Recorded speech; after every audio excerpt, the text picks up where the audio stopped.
You are listening to the Horse Radio Network, part of the Equine Network family. Hi, I'm Jennifer Wood. And I'm Jennifer Connor. From Equestrian Businesswomen, and you're listening to Equestrian B2B, the podcast that brings together industry leaders, entrepreneurs, and equestrians for conversations about how they build and sustain a successful business. On today's show, we speak to Lindsey Schulz Peasley about how she started her company with an eye on sustainability, how catastrophic events shaped her viewpoint on environmental issues, and what market expectations are for her company. Lindsey Schulz Peasley is an artist, equestrian, and mother. In 2020, she founded Schulz, an equestrian bag brand committed to function, sustainability, and style.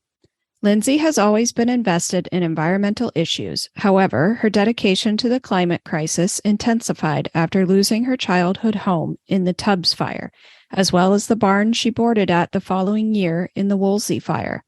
Schulz is the result of her passion for riding, sustainability, and design. Still maintaining her art practice, Schulz Peasley received her BFA from Otis College of Art and Design and her MFA from California Institute of the Arts in Los Angeles. Lindsey currently lives in Northern California with her husband, George, and newborn son, along with their dogs, horses, chickens, and goats. Stomach ulcers make you feel bad. All natural ulcer relief makes you feel good. With no known side effects and a 100% money-back guarantee, why not give it a try? ulcerrelief.com. Hi, Lindsey. We're excited to have you on our episode today to talk about you and your company and sustainability. And Connor will start with the first question. Hey, Lindsey. Hi. So what events in your life led you to think about the environment more and become more sustainable?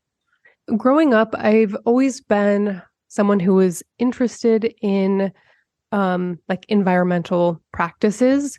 And my mother actually got her degree. Her focus was on recycling. And so our household was doing basic things like recycling way before it was something that was kind of expected of people. And then in high school, I wrote a 40-page essay on deforestation. So it's always been something that I've been kind of interested in and ways that we could do better for our planet. But really the shift happened when the California wildfires happened. So I lost my childhood home in the Tubbs fire up in Sonoma County. And then the following year, I lost the barn that I boarded at in the Woolsey fire. And I was actually at the barn at 3 a.m. evacuating horses. Wow. And we lost everything except the horses. And so it was really at that point that I started diving into books and movies and following climate solutionists and activists and really paying attention to ways that we can change as a civilization, but also things that I could do on an individual level. Mm-hmm. And I know that sustainability is kind of a broad term. I think people use it. Sometimes I feel like they use it in place of like longevity. Like they talk about sustainability in their careers instead of like the longevity and staying in their careers. So can you just kind of let our listeners know what kind of sustainability we're talking about? How do you define that? Yeah. So for me, I mean, sustainability is such a broad term, and it's a really kind of manipulative term too, since sustainability has become very trendy. I think there's a lot of greenwashing happening within marketing campaigns to mislead consumers. So specifically sustainability, talking about, our environment, ways that we can be really thoughtful about what we consume, how we consume things, how we can be basically better human beings for our planet. And all of these terms kind of make me cringe at the moment too, like sustainability, eco-friendly, eco-conscious, all the different terms. They're so open-ended and misused. So for me personally, I'm just focused on trying to make as many responsible choices as possible. We've come to a point where really choosing to be a sustainable company is kind of an antiquated idea. It should be something that really every business has to consider and find their own solutions for. So there's a wide variety of actions and solutions for our climate crisis that we can look at on like a global, local, corporate, and personal level. Yeah. And do you think there is a way to make sustainability less overwhelming? Like when I think about companies that, have been doing business for years or decades and doing what they've always done and trying to think about how to make big systemic changes seems like a lot for some people to handle. What are your thoughts on that?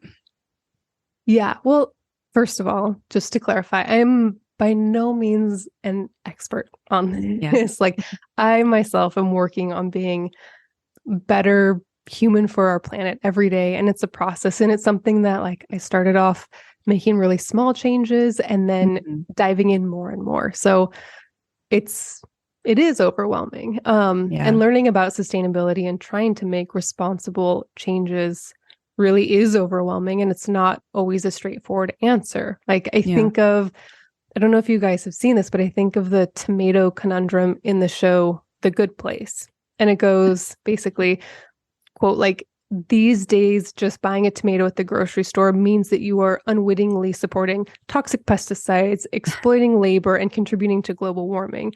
And humans think that they're making one choice, but they're actually making dozens of choices that they don't even know that they're making.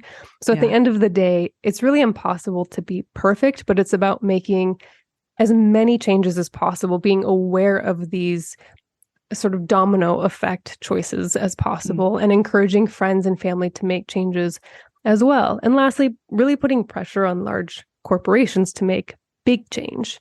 They are the biggest polluters. Yeah, exactly. And so for like my first step to seriously analyzing my part in the climate crisis, like I said, it began after losing my home and the barn. And so I started reading texts like Drawdown by Paul Hawken and his more recent work, Regeneration, along with other books. And the ones I liked were We Are the Weather by Jonathan Safran Foer, The Sixth Extinction by Elizabeth Kolbert, All We Can Save by Catherine Wilkinson. I also love listening to podcasts too. So one that I really like is How to Save a Planet, and then watching loads of documentaries too. But I think truly the best way to get involved and to make changes is to find things that you care about. Find a subject matter within the crisis that really moves you to want to change, so it becomes a little bit more effortless.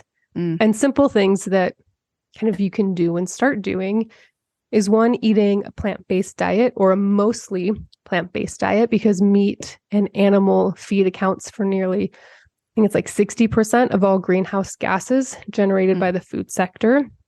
And then if you do eat meat, try to buy responsibly from local regenerative farms. And unlike commercial agriculture, regenerative farming really enriches nature through every aspect of its process, rather than just like depleting the soil and creating a bigger issue. Boycott fast fashion, because that contributes to roughly 8% of global greenhouse gases. And specifically looking at fast fashion brands like Zara, H&M, Forever 21, and Uniqlo. So find shops that are really conscious of this, and you can check out brands that you like or discover new brands there's a website called goodonyou.eco. That's a great resource. And even small changes like buying aluminum cans over plastic is great, because it's a closed loop recycling system. So you could basically remake the same aluminum can over and over and over again, versus plastic that needs virgin plastic to remake it. But really, like, I would encourage everyone to go on regeneration.org, and there's a whole comprehensive list of ways you can educate yourself and like find things that you want to implement into your life. And I know that the fires have been such a enormous toll and taken so much from so many people, and they just seem to be happening more often and getting worse and harder to control. How old were you when that happened, and kind of what did it mean to you to have to come back from something like that? Yeah, so the Tubbs fire was in 2017 and the Woolsey fire was in 2018. So it wasn't too long ago, but yeah, we've been seeing more severe weather patterns, whether it's flooding, freezing weather, fires, extreme heat. Like it's not, hurricanes. I know there's, yeah, exactly. Like there's a misconception when we talk about like global warming. We think it's all about just like a warming planet, but all of these really extreme weather patterns are consequences from what we've been doing to the planet. And really at the end of the day, like our planet will be fine. Like we're responsible for kind of our own future and the future of obviously animal and plant life that lives with us. So it's not just focusing on saving the planet, but really saving our future on this planet. Yeah. But yeah, it's been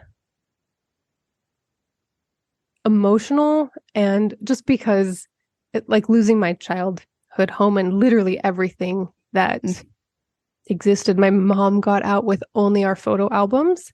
And Wow. so, we just had to kind of start fresh. And I think there's still a lot of kind of like PTSD feelings going back into that neighborhood and kind of our life that used to exist. And but it's also, it's a wake-up call, and that really is what needs to happen. And I think for everyone who was directly affected, it's something that you can't ignore and you can't go back on. And I think unfortunately more and more people are being affected from these things. And so hopefully that just leads to greater change too.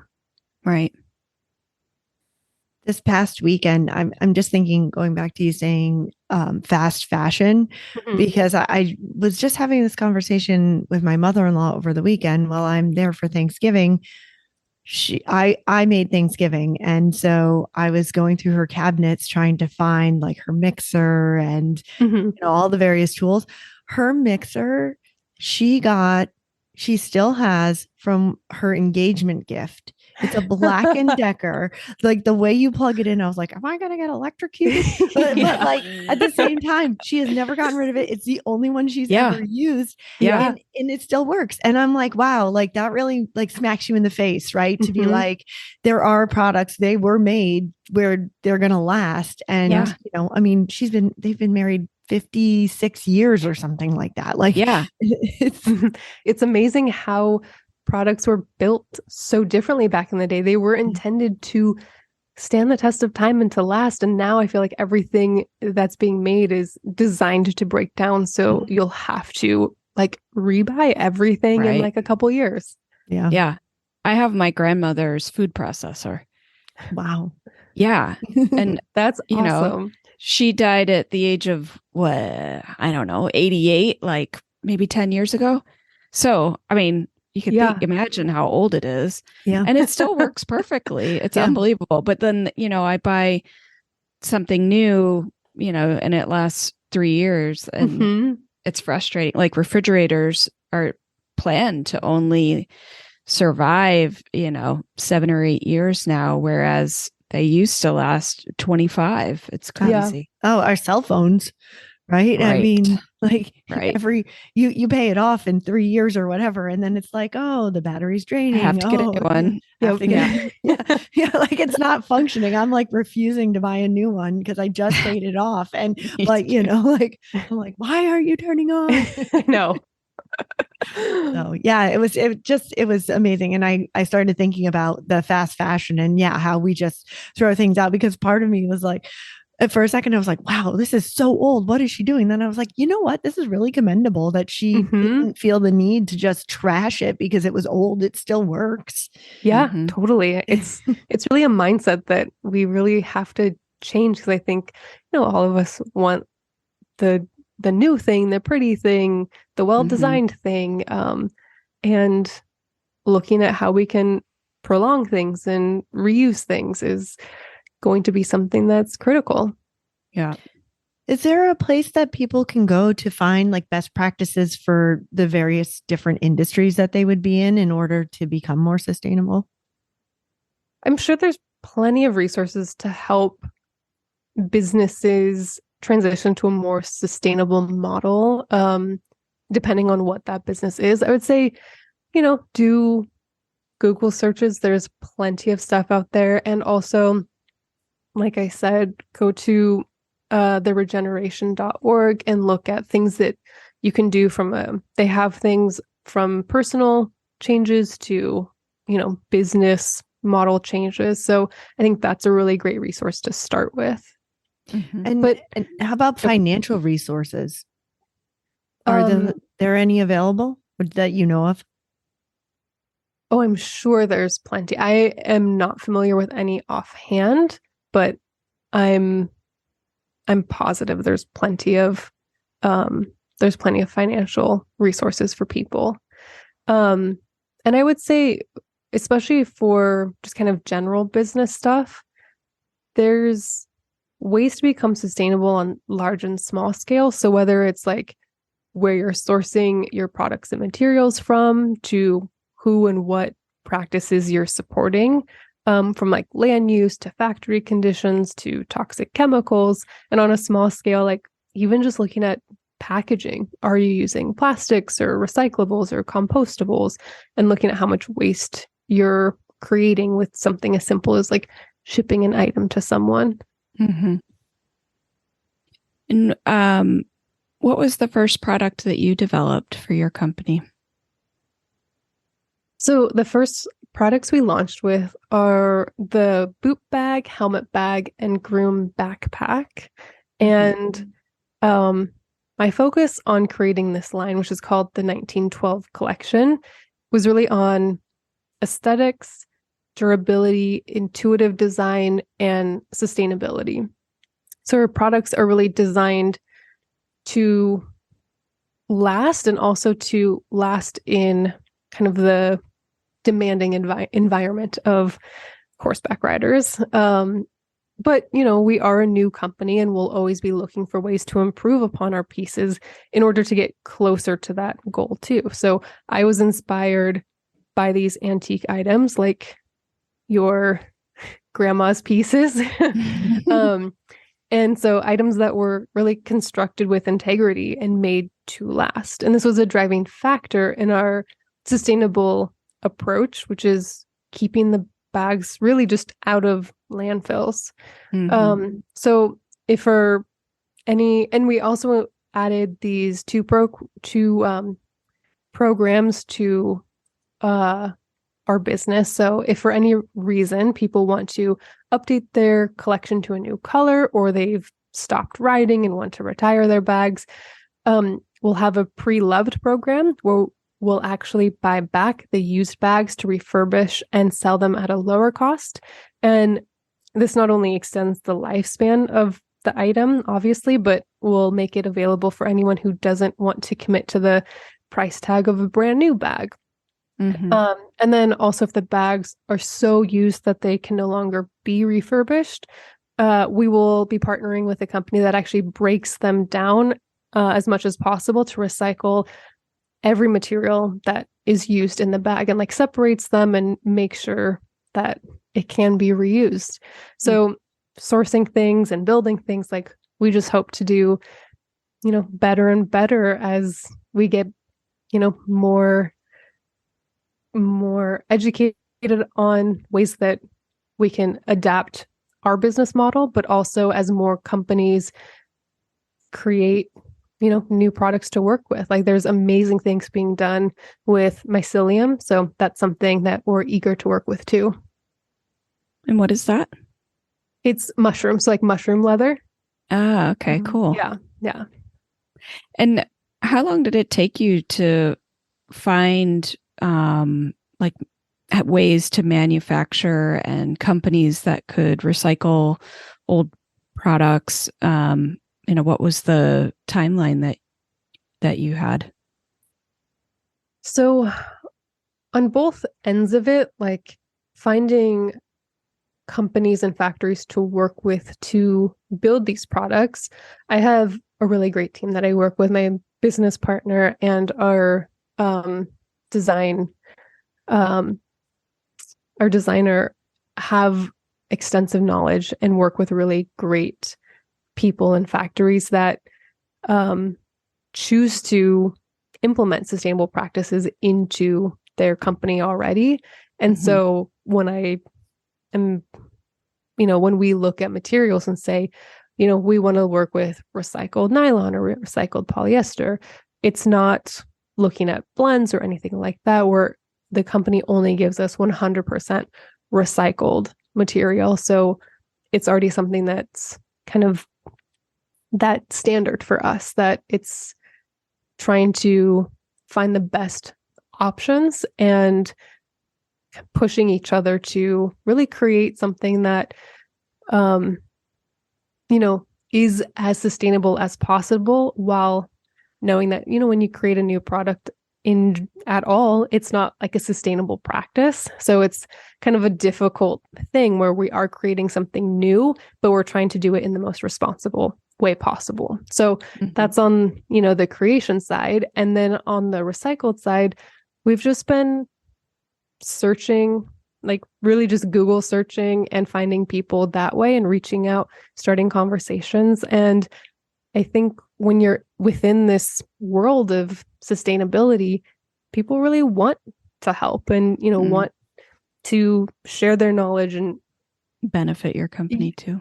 Yeah, like create as much change as possible. So, I think when you make these connections, people are really eager to help you. That's great. Yeah.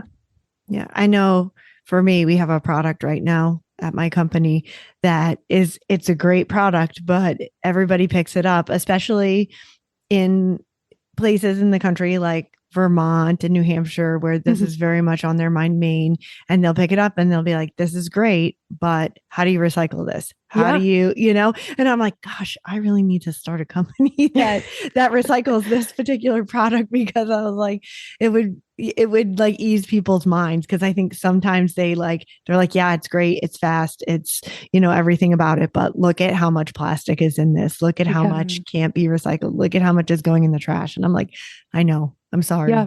I'm trying to come up with a way. Yeah. It's not easy. And like, even in constructing our bags, like we have this reinforced silhouette in order for it to be able to like stand upright and hold its shape and be able to support, like with the boot bag and the helmet bag clipping together, that the boot bag can support that extra weight. And it would be so easy if we just decided, like throw plastic in the lining. It's light, it's easy, it's durable, but that's not what we want to do. And that's not what we want to put out into the world. So we had to find alternatives that were as close to that support as putting plastic in, but obviously not using plastic. What kind of materials are popular that you use or that you see within the sustainability space? Well, for us, we're currently using, like I mentioned, the 100% recycled polyester, and the mills are CUC certified. So it's control union certifications, which focus on sustainability of the industry's supply chain, which includes textiles. And we also use the Leather Working Group Gold certified leather, and our leather is vegetable tan and waterproofed with natural oils and waxes. And before we actually chose to include leather, we looked at a lot of alternatives. And there's some really exciting things happening, whether it's, the mushroom leather, or there's actually lab grown leather from cow biopsies that people are doing, which is incredible. And also vegan leathers. And one reason that we decided to stay away from vegan leather is they use oftentimes a lot of toxic chemicals to bind material to create the leather.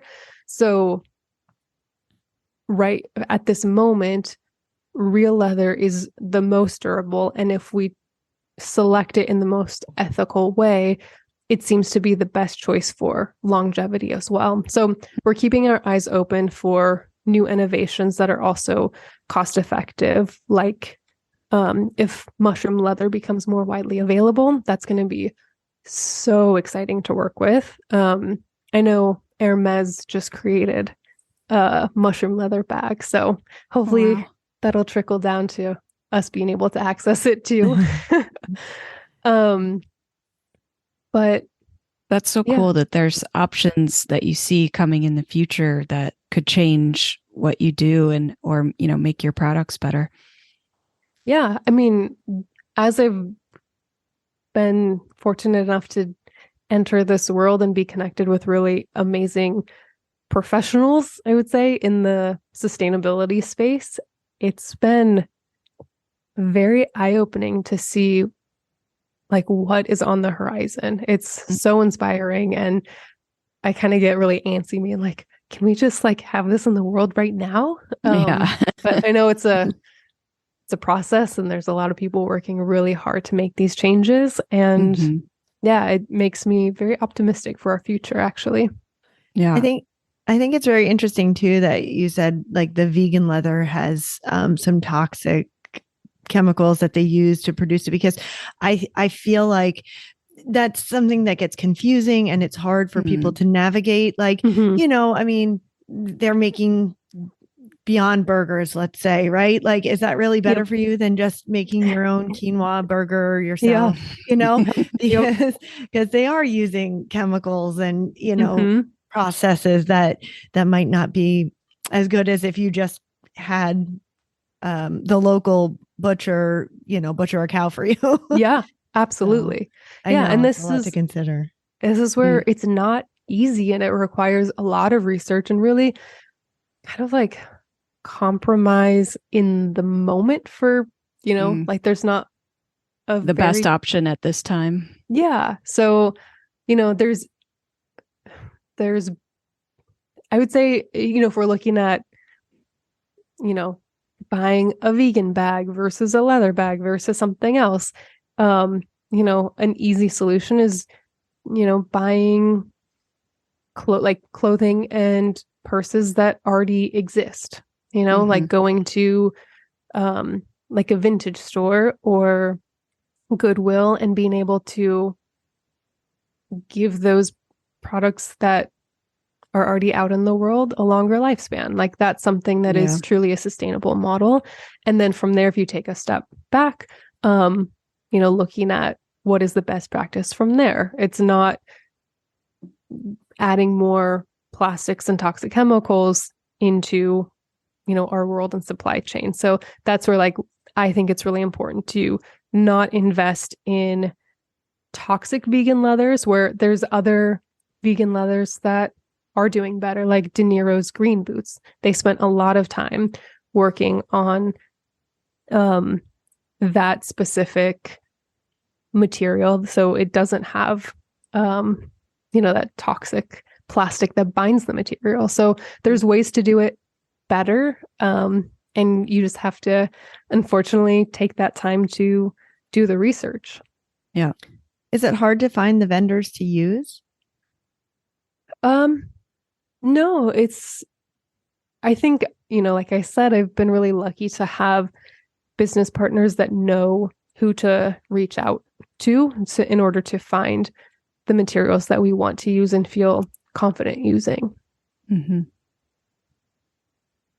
This has been a really interesting conversation to learn more about, what we can do and the choices that everybody can make and to hear, why you started your company and the steps that you went through to make your products. It was great talking to you about that. And at the end of each episode, we ask the same questions to each guest, and Connor usually starts with the first. What is one action that women can take to make a big difference in their lives? I would say setting boundaries or being able to say no to things that, not spreading yourself too thin.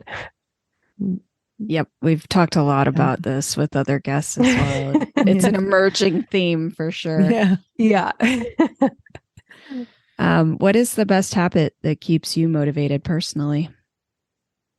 Ooh, I think choosing what I look and listen to, and also just really practicing slowing down. So what I mean by like choosing what I look and listen to, like I've almost entirely stopped scrolling through social media, which tends to create more kind of like jealousy than inspiration. Mm. And instead carve out time for things that fill me up, whether it's music or podcasts or documentaries or just spending time outside with my family, and trying to spend more time writing and creating work in my studio. Just things that are really motivating. So yeah, I think that's something that I really am trying to prioritize. Yeah, that's great. I love that answer. I'm trying to do the same. It's hard to change those habits though, isn't it? Yeah, it's really difficult. And you never realize what a time suck that is until like you're an hour into a TikTok binge and you're like, wait a minute, what am I doing with my life? It's scary. It takes up so much time. And then I also would notice, like when I would pick up my phone, you automatically go to open like Instagram or something so mindlessly. And I'm like, what am I doing? And this is not why I picked up my phone, but it just becomes so involuntary. And I'm like, this is scary. This is where it's like changing human behavior. And like, that's kind of creepy. Yeah. I feel like 37 times a day. I'm like, wait, what was I doing? Why did I pick this? Yeah. Where am I? Mm-hmm. Yep.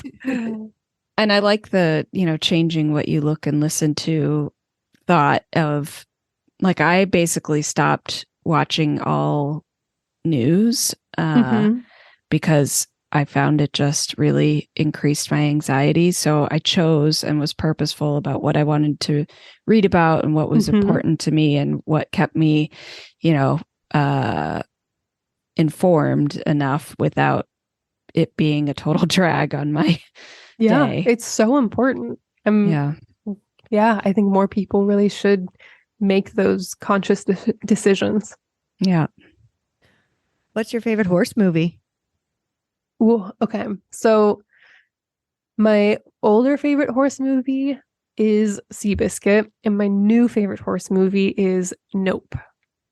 Oh, that was such a good movie, wasn't it? Yeah. Yep. Oh, I didn't see it. Oh, you have to go see it. Yeah. I think it's on Peacock right now. So if you have that to stream, it's so good. Yeah, it's Jordan Peele's new movie. And he did the movie Get Out with Daniel Kaluuya, the same actor who's in Nope. Oh my gosh, it was so good. Yeah. All of his work is so, like, I knew when he was creating this, I'm like, it's going to be amazing. Yeah. But so good. Yeah. I went back to a movie theater for that movie. I wanted to. It was on my list for so long, but I currently have an 8-week-old baby. And so it was just like, we ended up not making it there. So I just had to stream it, but it would have been such a better experience in the theater. Who would you recommend to be a future guest on this podcast? Okay. I have two that I would recommend. Either Work to Ride, which is a nonprofit centered around horsemanship, equine sports and education, or Giant Steps, which is local to where I'm in my area. And it's a nonprofit therapeutic riding program, which works with people of all ages and means and challenges. And they're doing such incredible work. And I apologize if you've had either on we the have. podcast. Okay. The Giant Steps executive director. Yep. Yeah. Did you talk to, is it Beth? Yes. Yes. Yeah. She's amazing. Yeah. I'm so glad you had her on. She's fantastic. It was an early episode, but we talked about nonprofits with her and how to, how nonprofits truly have to function as like a for-profit business. It was kind of just a tax status that changes, but she was amazing. Yeah, it's I spoke with her for a journal entry on our website, and it's so incredible to hear obviously what she does, but what Giant Steps does on a daily basis for so many families. Mm-hmm. Yeah. Awesome. Well, it's so great to talk with you, Lindsey. We really appreciate you taking the time to share, what you do and how others can kind of start those steps or continue on that journey to becoming, a better citizen of our planet. Thank you so much. Yes. Yeah. And then I just wanted to share really quickly, just for people, if they're interested in checking out our products in more detail, that they can obviously go on our website and look at our bags, but people can also find them at our amazing retailers too. So you can look them up with Caval, Ella, EQ Lifestyle Boutique, Olson's Tack Shop, Brennan's Bit and Bridle, Top Hats and Under That, Hound and Hair, and Tack Warehouse. So Awesome. if people want to buy them online from one of our retailers or ourselves, or you can find them at those tack shops in person. Very cool. Great. Well, it's so great to hear what you're doing and to know that, there's people like you who care and, want to make products that last and really serve the market with something that's thoughtful. Thank you so much. I had so much fun being on here talking with you. Well, I think we can both say we could spend another 2 or 3 hours talking to Lindsey about sustainability and being a little more conscious of the decisions that we make as consumers and, as business owners. But it was really interesting to hear, the journey that she went through and, and how she makes decisions and what resources she uses. Yeah, I thought it was really interesting, especially because I'm kind of into that right now. I started a couple of years ago where I'm trying to eat more plant-based and, recycle more and make sure that I'm conscious of the choices I'm making. And so, I could have talked for hours about it because there's so many different parts of it. And that's what I think can be so overwhelming to people. But I do think that she listed some really great resources, and I think she made it tangible, especially because she brought up the point that you can't be perfect, but any little thing can make an impact. So I think that's where you need to start. For sure. And, bringing up the fast fashion thing is really important because your dollars and where you spend your money makes the biggest impact for corporate change. If we had more time too, I wanted to talk to her about, how the market and how especially the younger generation expect companies to be, environmentally conscious, to have, a platform or talk about what they do for equal rights and for, the LGBTQ community or whatever it is that, that they feel strongly about, and, that they should have a purpose and a mission beyond just making money for their company. And I do think that, people put their money into products and services that they believe are doing something more than just providing a product and service. Yes. And I like that she said that that's how you can get started, right? Is picking what you're interested in. And that's where you can start doing your research, being more sustainable. So if you are into fashion or you are into healthy diets and lifestyles and whatever it sparks clean in water. You, yes, whatever it sparks in you, that's where you can start. It doesn't have to be in a direction that you're not headed in. For sure.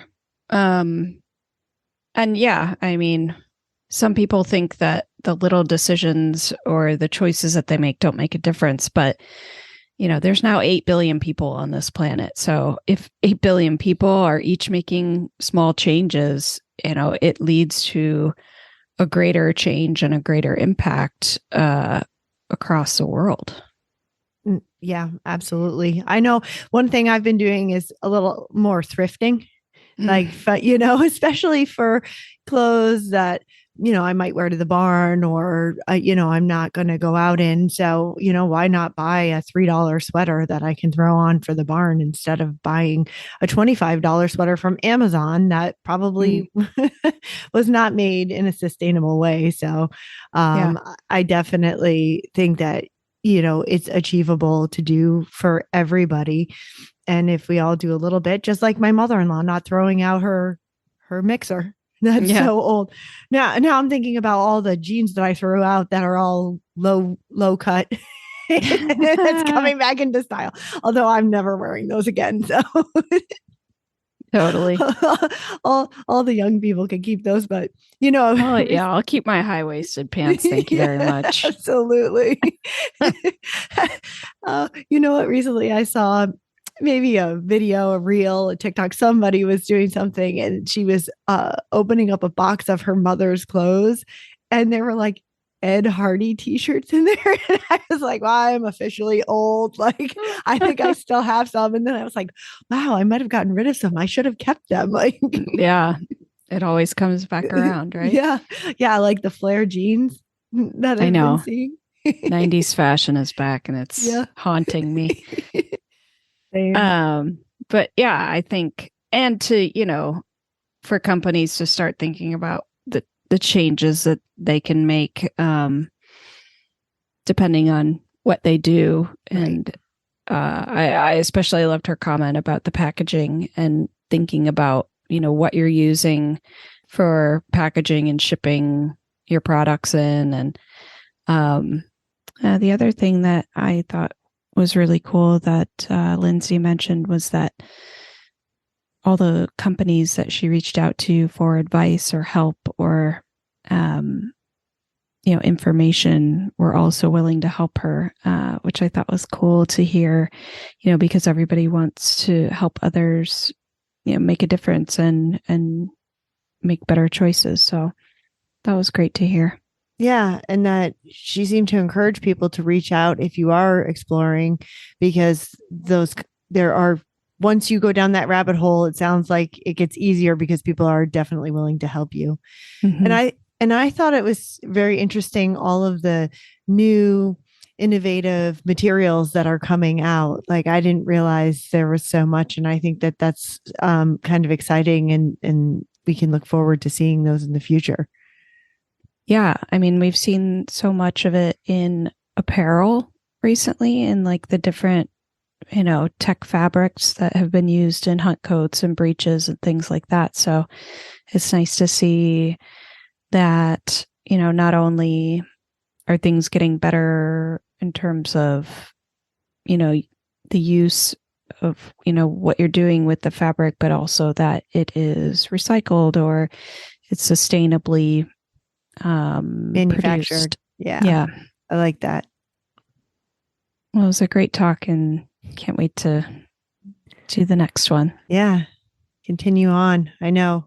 Find the links to today's guest and the show notes at www.eqbusinesswomen.com. Equestrian B2B is out twice a month on the 1st and the 15th. You can find out more at eqbusinesswomen.com and follow us on Facebook and Instagram. Find Equestrian B2B wherever you get your podcasts and be sure to follow, subscribe, and leave a review. You can have all 20 plus shows of the Horse Radio Network with you wherever you go with their free app for iPhone and Android. Go to your app store and search Horse Radio Network. Now go protect the environment.